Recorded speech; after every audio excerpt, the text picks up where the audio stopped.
Hello mga kaidol. Nakikita niyo yung mukha ko. Yung mukha ko ay sirang-sira. Ayan.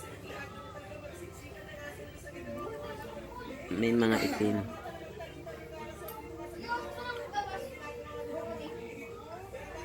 Ito yung dati kong itsura. Ito. Yan. Nakikita niyo yan ang totoo kong itsura. Yan. Hindi kasi masom.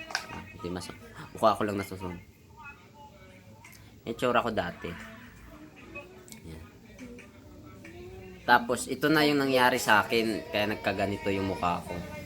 Kaya nagkaroon ng sugat-sugat, mga ayan, namumula. Wala pa nga akong kilay. Wala pa. Paunti-unti pa lang. Wala pa akong pilik mata, wala pang pilik mata. Wala pa. Wala pa talaga. Talagang sunog as in ang balat ko. Nawala. Ito na itsura niya dati. Yan, itsura niya dati. Na mukhang to. Ito ang itsura ng dati ito. Tapos ito ang nangyari sa akin. Ito ang nangyari sa akin. Yan, nasunog lahat ng mukha ko.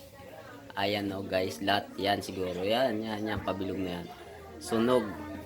Tapos nagpagaling ako ng ilang linggo. Yan, bumalik naman. Kaso nga lang, hindi talaga siya. Hindi talaga bumalik as in yung balat ko. Hindi na bumalik.